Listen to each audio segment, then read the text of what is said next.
El sarampión mató a más de 2.600.000 personas en 1980.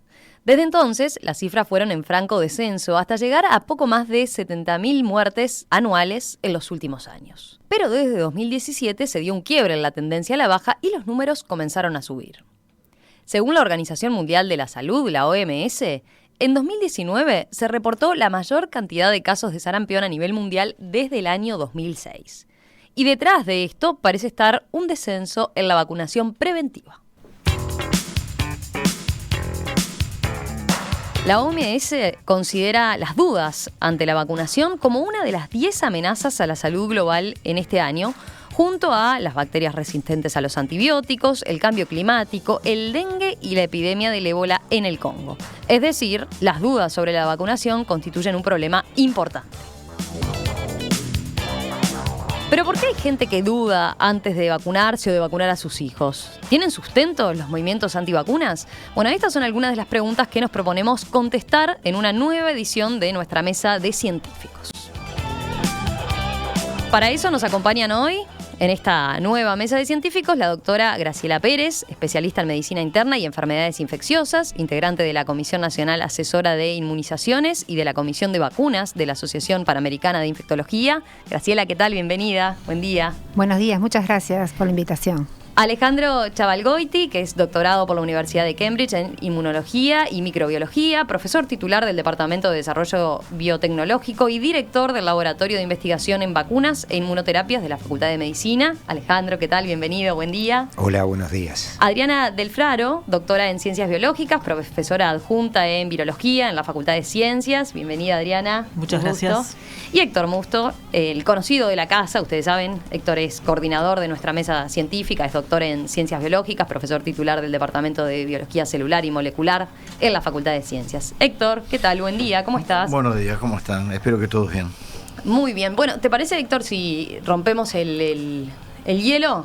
Hablando de por qué capaz, claramente, yo lo decía ahí en el comienzo, ¿no? El tema de los movimientos antivacunas han crecido a nivel mundial y eso hizo que hace tiempo que ya lo identificamos como un posible tema a abordar en la mesa científica, ¿no? Exactamente, sí.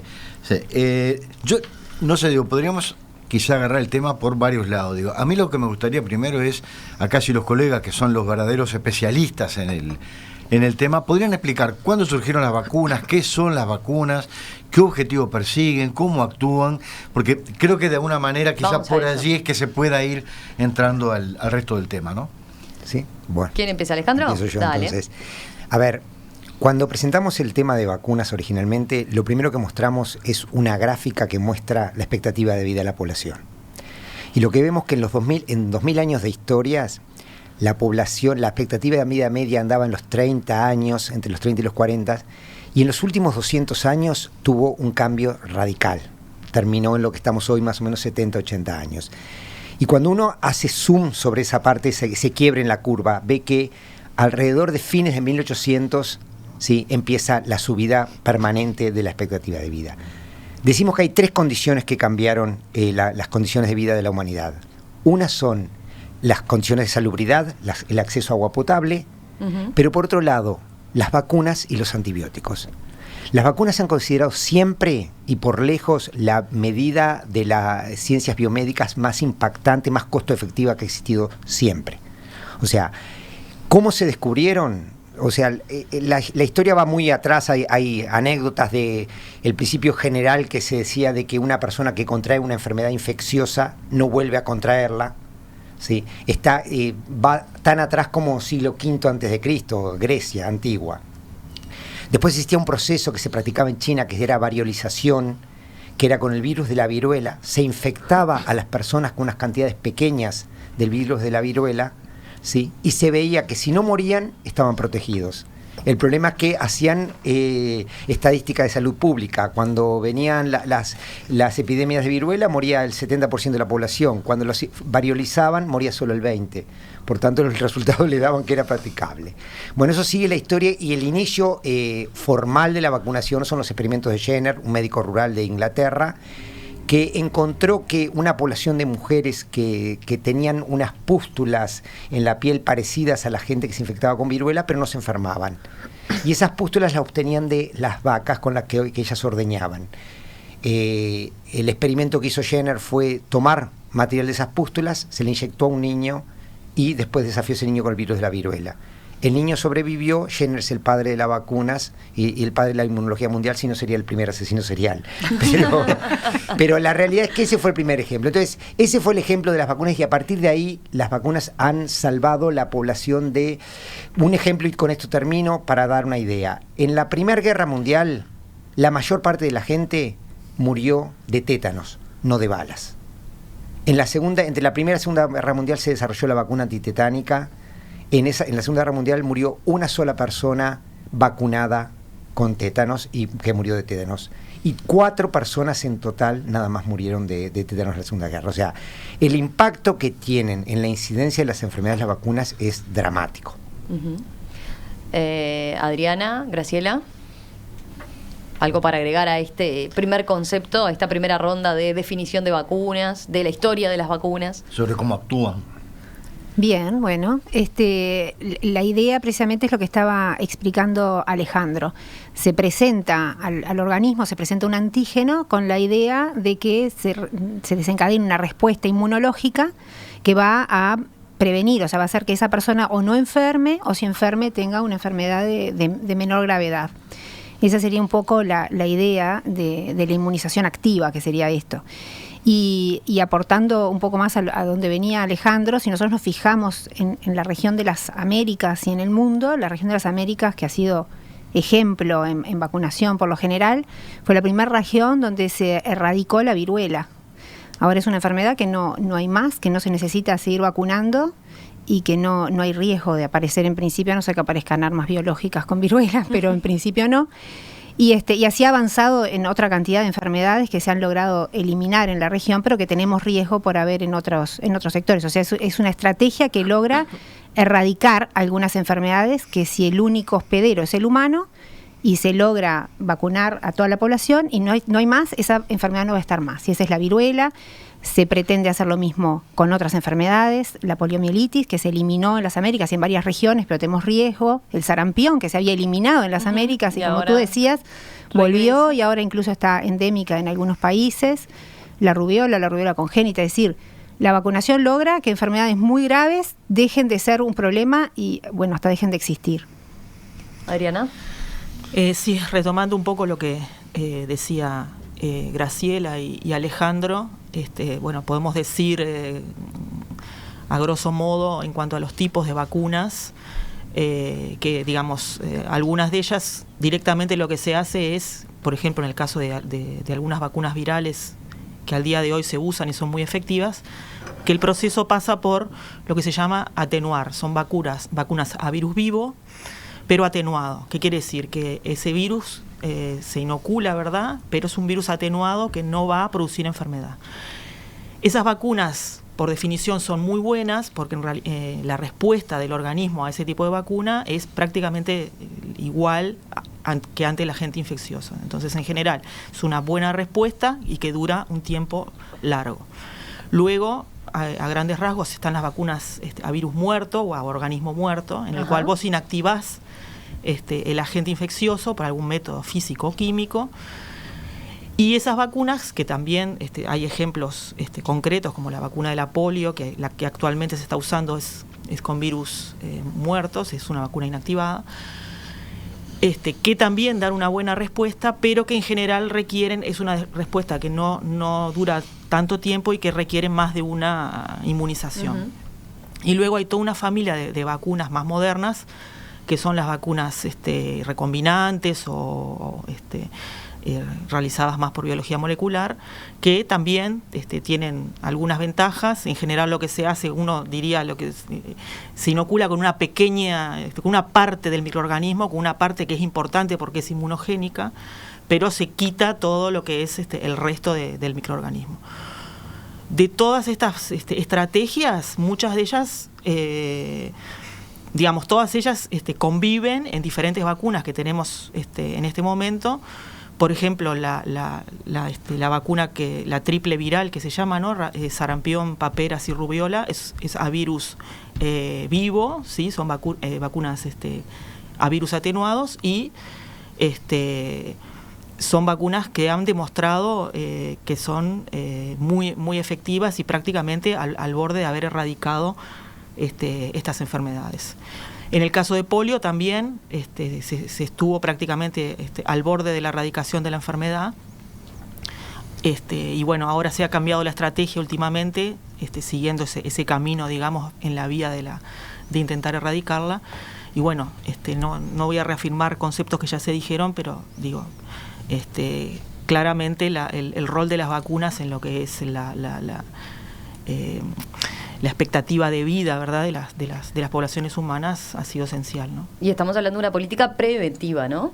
Que Sí. Eso es importante destacarlo también. ¿Por qué dirían que hay que vacunarse? ¿Cómo argumentarían al respecto? Bueno, sigamos con el ejemplo de Uruguay. Sí.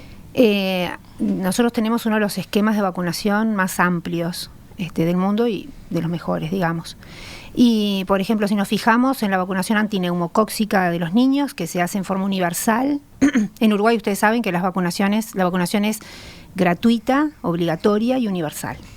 Entonces, desde que se comenzó a vacunar a los niños con vacuna antineumocóxica conjugada, se logró muy rápidamente el descenso de la enfermedad neumocóxica invasiva, la neumonía, rápidamente, porque se lograron altas tasas de vacunación y somos un ejemplo verdaderamente. O sea, los niños que antes se internaban y morían por esa enfermedad, ahora esto, por los serotipos vacunales, ha bajado muchísimo.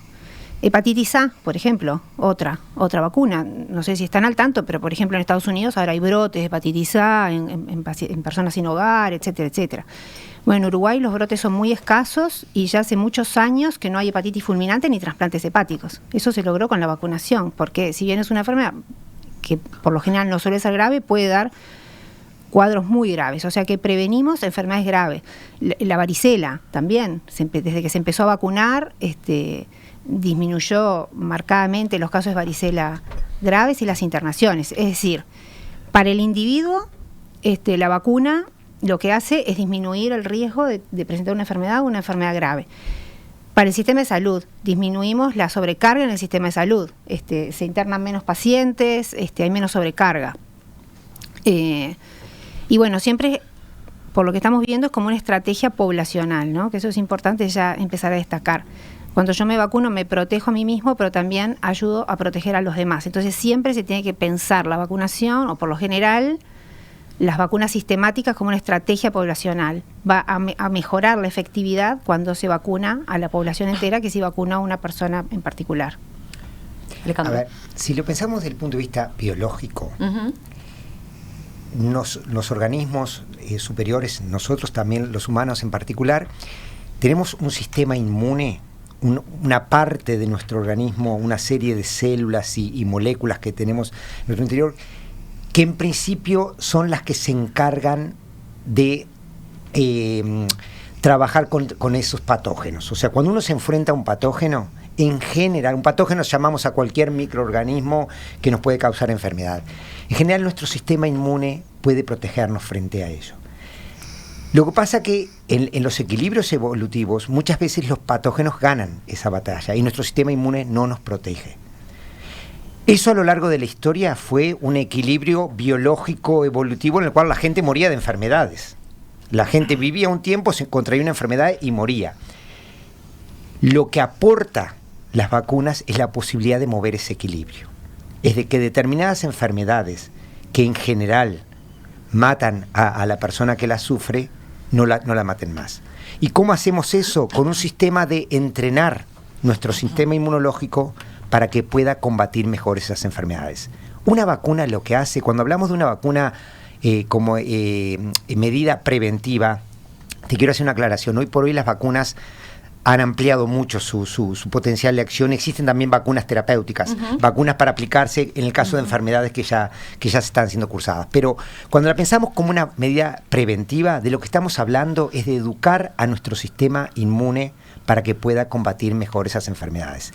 El problema es que la gente dice, bueno, pero si yo no me voy a agarrar la enfermedad, ¿para qué tengo que educar a mi sistema inmune para combatirlo? Ese es quizás el origen de las dudas con respecto a la vacunación. El problema es que es muy difícil saber si uno va a estar enfrentado o no a una enfermedad. uno de los orígenes de los cuestionamientos a la vacuna es gente viviendo en sociedades muy limpias, muy desarrolladas, que realmente las enfermedades infecciosas parecían más un problema de tercer mundo o de sociedades pobres, y a nosotros nos vamos a enfrentar a mis hijos no se van a enfrentar a estas enfermedades. ¿Para qué tengo que prevenir su sistema inmune? ¿Para qué tengo que entrenar su sistema inmune para eso? Los hijos después viajaron y en los viajes contrayeron. Y porque además la circulación de los patógenos, ¿sí? La circulación de los agentes infecciosos es mucho más eficiente que la circulación de los humanos. Entonces los agentes infecciosos viajan, llegan a lugares donde uno no pensaba. Y además, cuando surgen agentes infecciosos que el sistema inmune no está prevenido para ello, las consecuencias son terribles. Una forma de verlo es lo que pasa con algunos agentes infecciosos nuevos. Por ejemplo, ébola. Ébola aparece y mata poblaciones no porque sean africanos, no porque vivan aldeas empobrecidas, sino porque es un agente nuevo que el sistema inmune no estaba educado para combatir. Entonces, de hecho, se probó la vacuna y se mostró que era claramente efectiva. Por eso, ¿no? entonces, lo que hace la vacuna es eso, entrenar a nuestro sistema inmune para poder combatir esos agentes infecciosos. Les iba a preguntar, empezaron a mencionar algo respecto a algunos mitos, ¿no?, dentro de la vacunación. ¿Qué pasa con los casos adversos supuestamente atribuibles a vacunaciones o inmunizaciones? Los efectos adversos que muchas veces tienen las vacunas o que se dice que tienen y que son los que hacen que después uno tenga dudas a la hora de vacunarse, ¿no? Les pongo un caso que siempre se da, ¿no?, todos los años, cuando se viene la vacuna de la gripe, por ejemplo, ¿no? ¿Han escuchado? La pregunta que se repite es... Sí, no, pero yo no me voy a vacunar si el año pasado me agarré gripe, ¿no? Antes de entrar en eso, quería hacer un pequeño apunte siguiendo lo que Alejandro decía, que hay cierto mito, bueno, cierto pensamiento de algunas personas que dicen, bueno, si yo me enfermo, o si el niño se enferma de determinada, vamos a hablar de una virosis como puede ser el sarampión, ¿no es mejor que se enferme y ya su sistema inmune responda y ya lo proteja? Bueno, no. No es lo mismo enfermarse que vacunarse. Entonces, esto ha llegado a un punto en que, por ejemplo, en Estados Unidos, en el marco de estos brotes enormes de sarampión, se ha visto que determinados grupos religiosos, etcétera, practican una práctica que se llama las party misles, ¿sí? Entonces, ¿qué es? Juntarse en la casa, llevar a los niños para que se contagien de otro niño que tiene sarampión.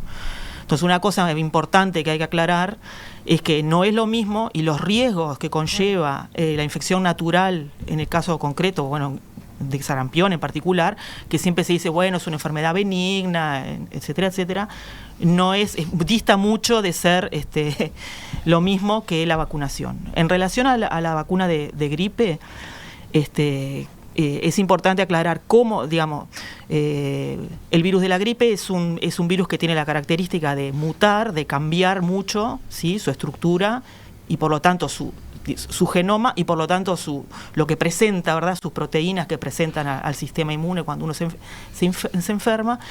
Y por eso a nivel mundial se hace una vigilancia anual de los virus de influenza que lleva a que cada año se modifique la vacuna tomando en cuenta las variantes virales que están circulando a nivel mundial. Eso es un trabajo importante que se hace y costoso, que lo que hace es que nosotros ajustemos cada año la vacuna a los virus que están circulando mayormente.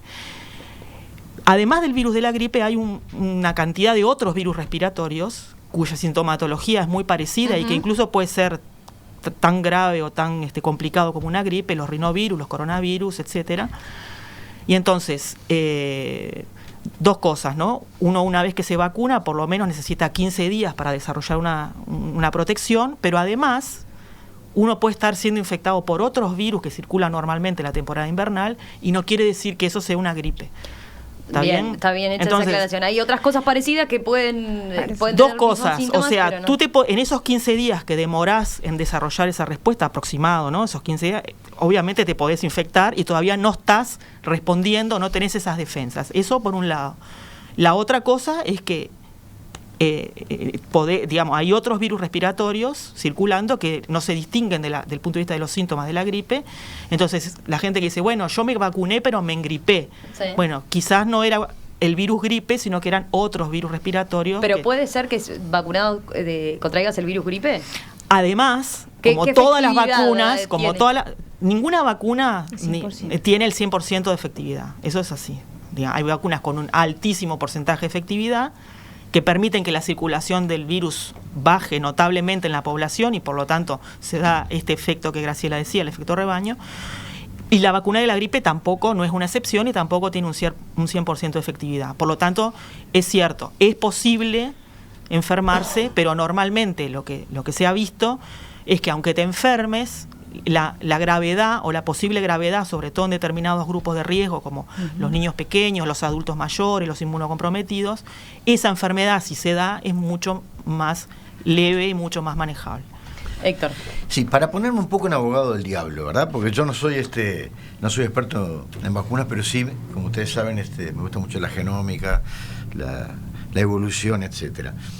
Hoy Alejandro decía, y con toda razón, algo así como que nosotros vivíamos en un equilibrio, digamos, entre lo que éramos nosotros, los patógenos, etcétera, y promedialmente tenemos una expectativa de vida de 30 o 40 años. Entonces, en definitiva, uno podría llegar a plantearse, estamos yendo con las vacunas y con otras medidas que toma la medicina en contra de la selección natural. O sea, estamos llevando a que la especie humana, que de repente fue planificada como para vivir 30, 40 años, en realidad viva hasta los 80 y te viene la artrosis, te viene el problema de acá, problema de... O sea, en definitiva, eso puede estar justificando o no, porque primero, para mí eso es un hecho y está bien, ir en contra de la selección natural también, no tengo grandes problemas en eso. Pero ahora, ¿eso puede llegar a ser o es utilizado por la gente que está en contra de las vacunas? ¿O no llegan a tanto, digamos, desde el punto de vista de tener en cuenta la selección y para qué estamos programados como seres humanos? Yo creo, esto voy a dar mi opinión personal de lo que he ido viendo, de lo que he discutido en congresos.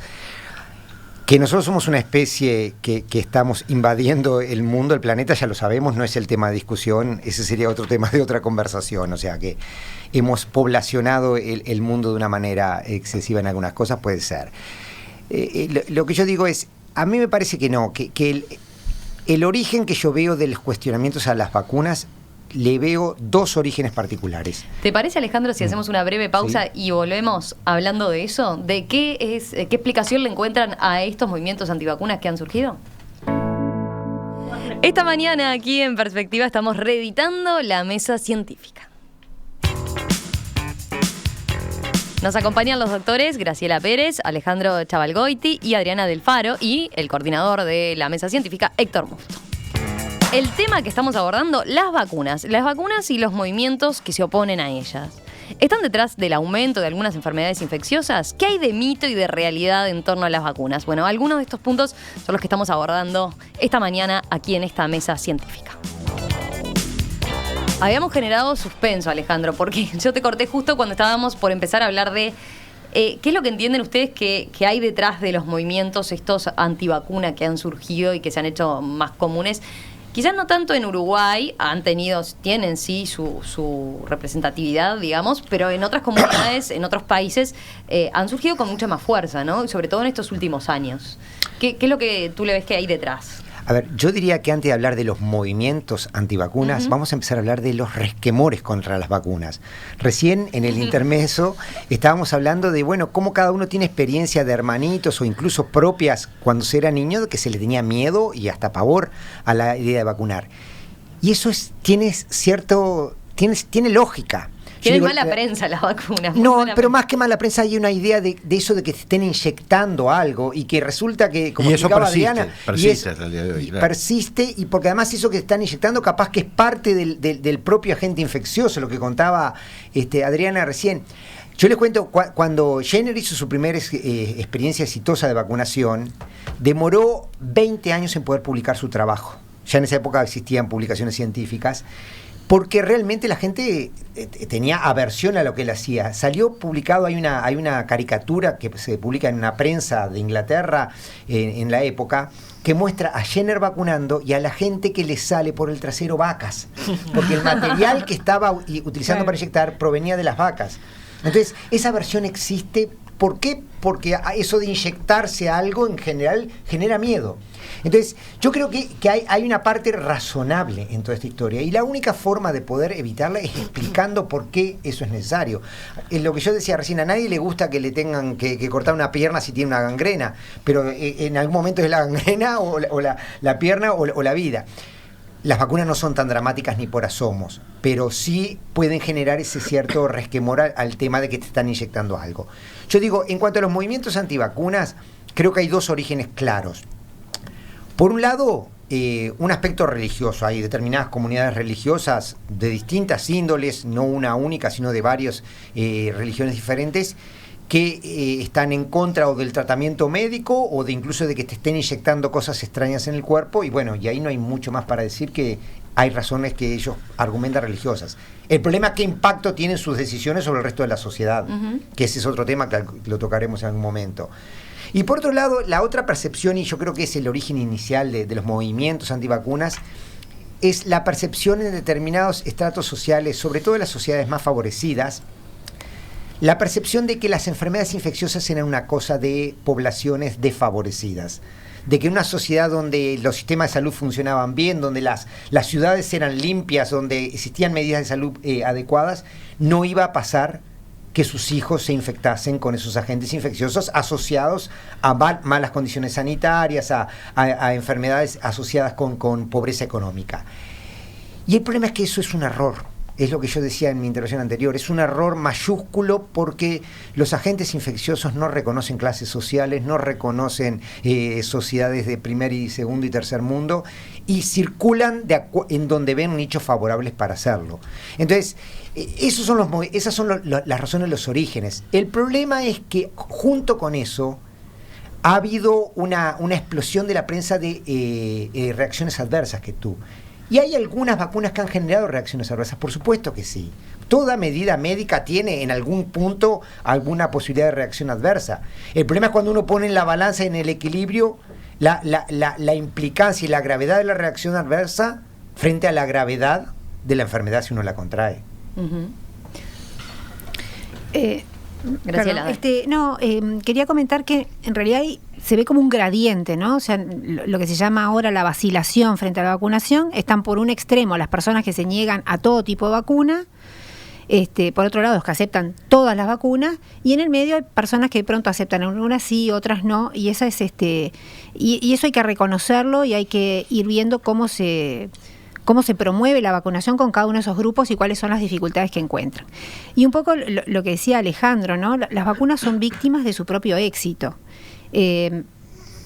No se ve más el sarampión, no se veía sarampión. Entonces, bueno, ¿para qué me voy a vacunar contra el sarampión si no hay? Me vacuno porque en otras regiones sigue habiendo y puedo llegar a contraer esa enfermedad. O sea, el éxito que no hayan enfermedades es porque precisamente se vacuna. Si se bajan los brazos, si cae la inmunidad, pueden volver las enfermedades que aún no han sido eliminadas. Eso es un punto importante. Y sí, bueno, hay algunas vacunas, claro, la vacuna del cólera, tifoidea, hay algunas vacunas que de pronto sí tienen algo más que ver con lo ambiental, pero las vacunas que previenen enfermedades de transmisión por vía aérea no tienen nada que ver con las clases sociales. Y aquí en Uruguay en particular, que se ha visto, siempre teníamos excelentes tasas de vacunación, por encima del 95% para casi todas las vacunas, y últimamente se ha visto que en algunos departamentos, en algunas zonas, ha caído esa tasa de vacunación incluso por debajo del 90%. Y muchas veces es en los barrios más privilegiados, es decir, esa mito, percepción. O esa percepción de que se ha vuelto algo snob por el hecho de la vida más natural, y ¿no? Sí, o quizás un poco eso que decía Alejandro, esa percepción de que acá no pasa nada, está más limpito, no sé, no. La vida más natural, no corro riesgo. 30 a 40 años de expectativa de vida. Y descartan todos el argumento que decía Héctor, de que sea una cuestión filosófica por el hecho de prolongar la especie. No lo escucho. Que sea algo así tan profundo de ese tipo. Porque claramente es una consecuencia. Sí, que se está prolongando la vida de la gente gracias a las vacunas, que creo que está claramente demostrado. Ahora, pero por lo tanto, entiendo los argumentos, que los comparto o no, argumentos religiosos.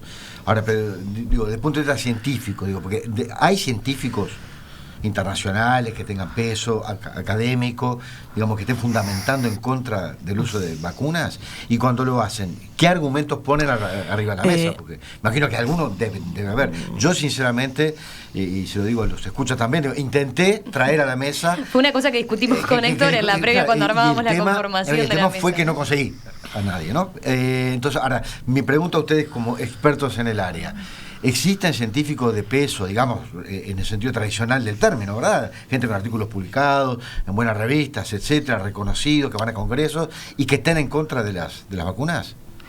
No, ¿Sí yo quería hacer un comentario a lo que tú preguntás, Héctor. Nosotros, obviamente, como científicos, además de hacer lo que nos gusta y estar metidos como rata de laboratorio, tenemos un rol social que pasa, además de la calidad científica, pasa por la honestidad, ¿no?, intelectual. Y parte, digamos, parte de este problema que se ocasionó con la vacuna del sarampión tiene que ver con un artículo científico que fue retractado en el cual se relacionaba la vacuna del sarampión con el autismo. Entonces, yo iba a preguntar por eso, que es uno de los mitos que está. Eso, digamos, en mi opinión, digamos, fue bastante grave, porque eso fue una publicación científica que se hizo en su momento a partir que fue un grupo de Inglaterra, digamos, de un hospital muy importante, que se publicó en una revista muy importante científica, y que luego se vio que los datos estaban falsificados, que científicamente el artículo estaba mal hecho, y que además Wakefield, que era el autor principal del trabajo, a su vez tenía intereses económicos, porque él estaba involucrado en la creación de una vacuna contra el sarampión monovalente, ¿tá? Eso llevó a que no solo a que el trabajo fuera retractado, fuera dado de baja de la revista, sino que además a Wakefield lo sancionaron, y bueno, la comunidad científica lo sancionó en su país, ¿no? Entonces, ahí, digamos, es importante tener en cuenta ese tipo de cosas, de cuestiones puntuales, cómo hacen mucho daño, ¿no? Bueno, yo les iba a preguntar también por el factor hoy en día redes sociales, ¿no? Y así como estamos había un científico hace unos días que me planteaba, bueno, así como se da la era de la fake news, que tanto hablamos, de la desinformación y de las noticias falsas en particular, en el ámbito político, en la campaña electoral y demás, en el ámbito científico también hay un fenómeno parecido que hoy en día los científicos, los médicos tienen que contrarrestar, que es lo que circula en las redes sociales sobre estos mitos de los que estamos hablando en torno a la vacuna. Ese aspecto, ¿cómo lo ven? Ahí, en el caso de lo que planteaba Adriana, no fue una fake news, fue una investigación científica que hubo que retractar y que estaba mal hecha, por lo visto, o que tenía otros intereses, ¿no? Sí. A ver, yo creo que las sociedades actuales son sociedades complejas, donde los fenómenos de las redes sociales, sobre todo el fenómeno del acceso masivo a la información. O sea, una de las cosas que pasa en la práctica médica es el paciente que leyó todo sobre la enfermedad que va a ser diagnosticado y que por tanto... El doctor Google. El doctor Google. Entonces, pero eso es una parte de la realidad. Tenemos que vivir con sociedades que tienen, con todo lo bueno y con los aspectos malos que eso pueda tener también. O sea, nuestras sociedades son sociedades en las cuales el acceso a la información está absolutamente democratizado y la mayoría de la gente puede acceder a un montón de información. El problema es que no existe el curado de esa información. Y no existe en la información global que accede, pero tampoco existe muchas veces en la información que accedemos los científicos. Ahora sale un trabajo de que un problema en la programación de cómo se generan, se otorgan los nombres a los genes, ha determinado que buena parte de los genes estén mal nombrados. Y esto es un artículo científico que salió ahora esta semana. O sea, que el problema del acceso masivo a la información genera todos estos disturbios. Sumado a eso, yo creo que hay otro tema más. El tema vacunas siempre ha sido un tema político y controversial. Político, ¿por qué? Porque está expuesto a los ataques del lado de la gente que dice, bueno, ¿para qué me voy a vacunar si no me hace falta? Pero también está el otro mito que no tiene tanto de mito, que tiene cosas reales también, las grandes compañías que prefieren que no se vacune, sino que se administre drogas, porque la vacuna se da una vez y las drogas se dan todo el tiempo. Yo voy a dar un ejemplo que no estoy diciendo que sea exactamente así, pero que es absolutamente paradigmático. La investigación en SIDA. La vacuna contra el SIDA se ha perseguido durante años, se ha invertido un montón de dinero y nunca ha existido una vacuna contra el SIDA, ¿sí? Sin embargo, existe una triple droga que se administra y que la gente que tiene infección y que está infectada por HIV puede vivir toda su vida sin tener mayores problemas. No va a morir de SIDA. Estamos hablando de una droga que se tiene que administrar a lo largo de toda la vida frente a una vacuna que es capaz que se administraba 1 o 2 veces. Entonces, también existe esa gran discusión. Eso es porque las grandes compañías no quieren que se vacune porque desde el punto de vista de costo-efectividad es mucho más redituable dar una droga o dar una anticuerpo. Entonces, los temas de medida, y sobre todo en nuestras sociedades informadas, hiperinformadas, y con un nivel de acceso de salud bastante importante, esa discusión siempre está presente. Nosotros no nos podemos meter solamente en esa discusión, nosotros tenemos que verlo desde el punto de vista científico y desde el punto de vista de salud, cuál es el impacto real que tiene esa medida particular de salud sobre la población. Le planteo tratando de derribar algunos mitos. Yanina de Parque Valle dice, creo que uno de los cuestionamientos principales es que pueden actuar como desencadenantes de enfermedades autoinmunes. ¿Qué dicen al respecto? Graciela. Sí, eso se ha planteado y se ha investigado al respecto, y no se ha encontrado. Es más, en los pacientes que tienen enfermedades autoinmunes tienen indicada la vacunación, no la tienen contraindicada, todo lo contrario. Una persona con lupus, por ejemplo, se debe vacunar para prevenir enfermedades infecciosas que son más graves en esas personas. No se ha logrado encontrar esa asociación que sí se ha investigado. No sé si quieren agregar algo más al respecto.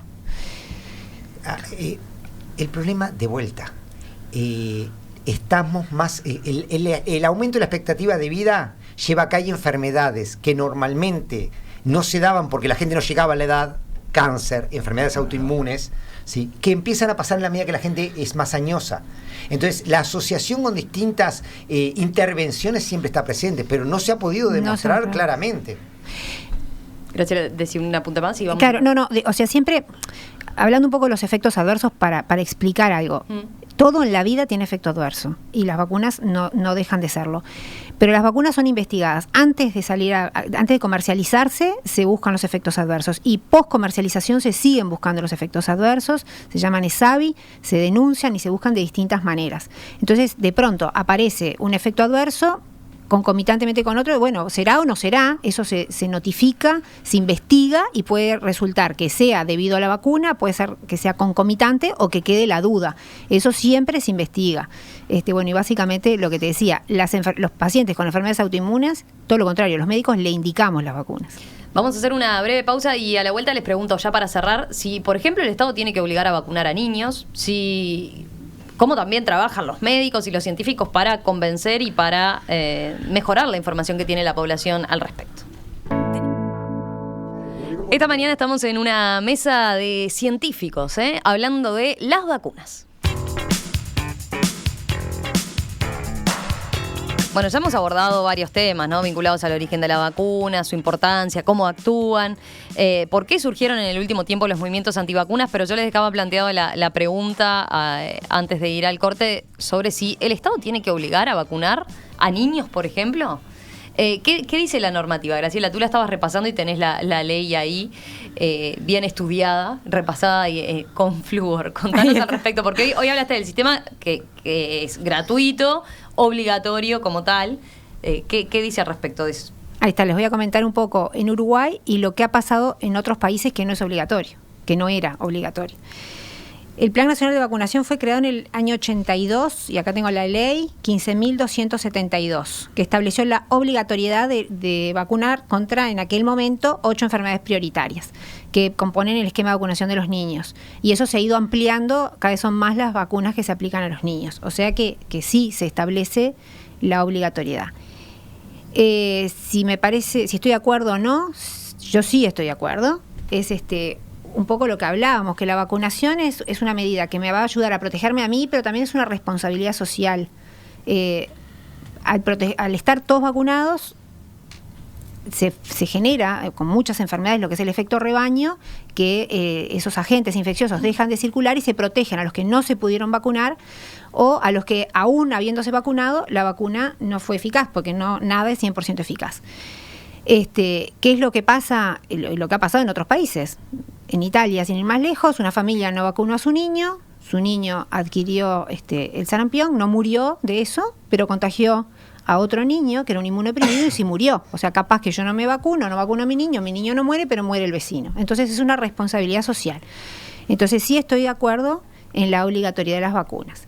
Italia, que no tenía la obligatoriedad, ahora está yendo para atrás y está yendo hacia la obligatoriedad, porque Europa ha aumentado los casos, por ejemplo, de sarampión en forma alarmante. Entonces, los países que no lo tenían están yendo a la obligatoriedad. Entonces, bueno, sí, estoy de acuerdo con eso.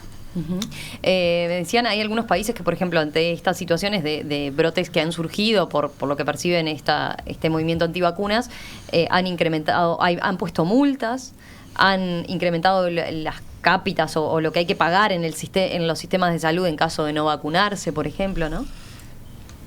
¿Alguna reflexión más al respecto? Y si quieren, cuento brevemente algo que averigüé antes de ingresar a la mesa en el Ministerio de Salud Pública. Hay algunos oyentes pueden tener presente un caso que se dio hace muchos años de la familia Borgoño, que en su momento plantearon que no querían vacunar a sus hijos por diversos motivos y no se los dejó ingresar al sistema escolar, ¿verdad? A la enseñanza.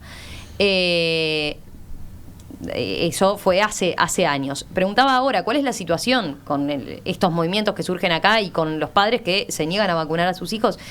Una autoridad del Ministerio de Salud Pública me decía, bueno, la idea que tenemos ahora es, nosotros no podemos dejar al niño, me lo dijo así en estos términos, pobre, ya tienen padres ignorantes, todavía sacarlo del sistema escolar. Así me lo planteó, ¿no? Y me mencionaba esto otro de, el hecho de que, dice, nosotros obviamente tratamos de procurar el convencimiento, pero también tenemos en cuenta que existe este efecto rebaño que hace que, bueno, el niño quizás está concurriendo al centro educativo y no está vacunado, pero su entorno y los demás niños, porque en general siguen siendo claramente mayoría, ¿no? Acá recordemos de vuelta, es muy baja la proporción de niños que no se vacunan, cuyos padres se niegan a vacunarse, ¿no?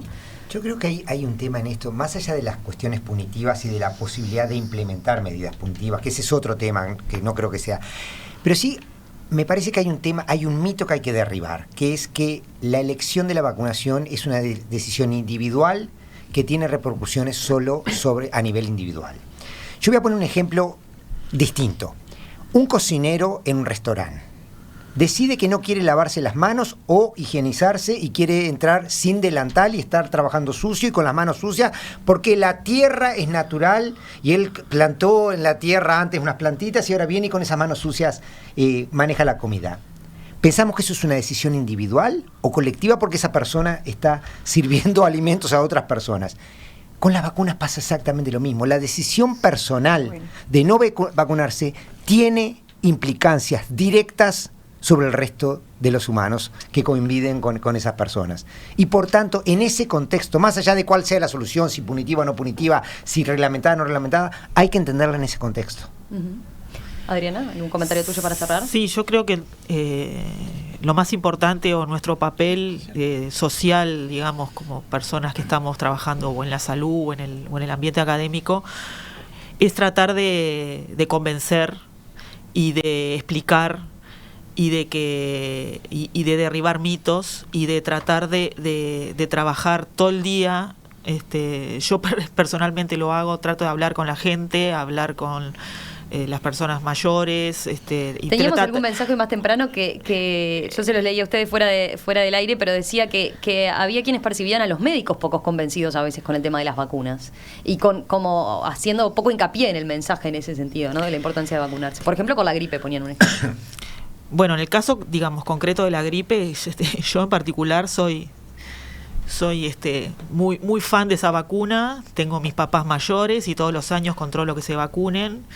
Y creo que sí, que es muy importante y el equipo de salud tiene que estar informado y actualizado con literatura adecuada y repito, creo que este tipo de instancias como la de hoy y nosotros en la vida diaria tenemos un rol importante porque no se trata, me parece a mí que lo que tenemos que hacer es convencer y que la información que circule sea lo más fidedigna posible, y ayudar a que las personas entiendan, como ahora lo explicó claramente Alejandro, digo, de un ejemplo muy concreto, y que bueno, que sea no ir hacia lo punitivo en lo posible, sino a tratar de convencer de lo que ya estamos hablando, ¿no? No, me pareció fundamental lo que dijiste del equipo de salud, médicos, enfermeras, todo el mundo que participe, vacunadores. Las personas tienen derecho a dudar y a tener temores, y lo que tienen que hacer es poder evacuar esas dudas con alguien, con una información fidedigna. Entonces, en el consultorio, la persona que se sienta con total confianza a hablar con el médico, decirle: yo dudo en esto, tengo tal temor, tengo tal cosa, y dedicarle un tiempo a conversar, a charlar, y seguramente, yo lo veo en mi consultorio, el 90% de las personas que vienen con dudas se terminan vacunando, porque, bueno, al explicarle la información científica lo hacen. Entonces eso es importante. No pensar que estamos unos de un lado y otros del otro. No somos enemigos, es algo que se puede conversar y que se debe conversar, y se deben evacuar esas dudas para lograr el objetivo común. Héctor, para cerrar. Bueno, sí, para ir cerrando, digo, en realidad creo que fue una muy buena participación, una muy buena mesa, digo, porque realmente aclaró muchos de los términos y de las dudas. Capaz que en algún momento tenemos que retomarla, porque tengo un montón de preguntas, por ejemplo. Claro, hay algunas muy particulares. ¿Me puedo vacunar ahora por la gripe? ¿Vale la pena o no? Y demás, varias así. Pero la audiencia se enganchó y mucho, y por lo visto quedaron muchas cosas por responder. Depende de los colegas acá que puedan venir. Así que espero que el público en general, este tema, digo, en particular, que es uno de los temas discutidos, sin duda existe, bueno, les haya aportado algo de luz y entiendan un poco mejor cómo moverse. Y lo último que yo le diría es eso: cuidado con las fuentes que uno lee, ¿verdad? Porque de repente a todos nos ha pasado. Sí, lo que pasa es que porque mi abuelo, por ejemplo, nunca se vacunó y vivió hasta los 96 años. Yo siempre digo lo mismo. Yo tengo un tío abuelo que se murió con 101 años, empezó a fumar a los 13 y dejó de fumar a los 98. Claro, yo no le recomendaría a la gente que hiciera eso. Digo, cuidado con esos casos aislados que todos conocemos, pero yo conozco una persona que, esto es una rama de la ciencia, y como tal también tiene una parte estadística fuerte atrás, que hay que manejarla. Los casos excepcionales a veces son importantes, a veces no. Entonces tenemos que estar informados, y esperemos haber colaborado para eso. Graciela Pérez, Alejandro Chavalgoiti, Adriana Del Faro, Héctor Musto, gracias, gracias a los cuatro. Ha sido un placer, y gracias por responder entonces a todas estas inquietudes. Gracias. Gracias.